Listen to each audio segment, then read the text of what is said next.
అందరికీ నమస్కారం. Welcome to day 2 of cutting series. మన డే 1 వీడియోకైతే చాలా రెస్పాన్స్ వచ్చింది. నాకు ఆల్మోస్ట్ 3 డీఎమ్స్ వచ్చాయి. దాంట్లో 2 bulk diets and 1 cutting diet. వాళ్ళకైతే నేను డీఎం చేసేసాను డైరెక్ట్. టు బీ హానెస్ట్ నాకైతే వీళ్ళు డైట్ ఫాలో అవుతారని నమ్మకం అయితే 1% కూడా లేదు. మీరు ఈ వీడియో చూస్తే మాత్రం నేను చేసిన అవమానాన్ని ఒక రివెంజ్ బాణంగా తీసుకొని నా మీదకి వదులుతారని ఆశిస్తున్నాను. నేను స్టార్ట్ చేసిందే కటింగ్ సిరీస్ కాబట్టి మోస్ట్ ఆఫ్ ది టాపిక్ కానీ ఇన్ఫర్మేషన్ కానీ నేను కట్ మీదే ఇస్తాను. ఈ రోజు సలహా ఏమిటంటే మీరు కట్ చేస్తున్నప్పుడు మీ మీల్స్ ఏమైనా ఉన్నా కానీ చాలా స్లోగా తినండి.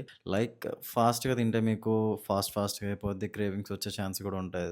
వీలైనంత స్లోగా తింటే మీకు ఎక్కువసేపు లాంగ్ టర్మ్ ఉంటుంది కాబట్టి కొంచెం స్టమక్ హెవీగా ఉన్నట్టు అనిపిస్తుంది. క్రేవింగ్స్ అనేది కొంచెం తక్కువ ఛాన్సెస్ ఉంటాయి. సెకండ్లీ మీరు అవాయిడ్ చేయాల్సింది మెయిన్ షుగరీ డ్రింక్స్. షుగర్స్ అస్సలు తీసుకోకూడదు. స్టార్టింగ్లో వాళ్ళని ఇన్సల్ట్ చేయాలని కాదు నా మెయిన్ ఉద్దేశం. వాళ్ళకి జస్ట్ కొంచెం ఫ్యూల్ యాడ్ అవుతుంది అని అంతే. ఎందుకంటే ఆ పెయిన్ యొక్క టేస్ట్ ఎట్లుంటుందో నేను కంప్లీట్ చూశాను కాబట్టి అంత కాన్ఫిడెంట్గా చెప్పాను. ఒక్క రోజులో వచ్చేది కాదు, ఒక్క రోజులో పోయేది కాదు. మన కష్టం అనేది మన రిజల్ట్లో ఎట్లయినా కనిపిస్తుంది. నాకైతే ఈ సిరీస్ని రొటీన్గా ఏం తింటున్నా, ఏం చేస్తున్నా డైలీవి కాకుండా మన కొత్తగా చేయాలని ఉంది.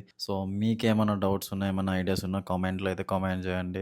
నాకైతే ఈ సిరీస్ నుంచి ఎట్లాంటి ఎక్స్పెక్టేషన్స్ ఏం లేవు. నేను జస్ట్ ఇక్కడ నుంచి రీచ్ వచ్చాక, కొంచెం ఫాలోవర్స్ వ్యూస్ వచ్చాక ఒక ట్రూ క్రోస్ బిల్డింగ్ ఒకటి, ఒక మంచి కార్ ఒకటి అండ్ ఎంబీతో ఒక పెద్ద కొలాబరేషన్ చేసి పర్ మంత్కి ఒక 20 lakhs ప్యాకేజ్ ఒకటి వస్తే చాలు.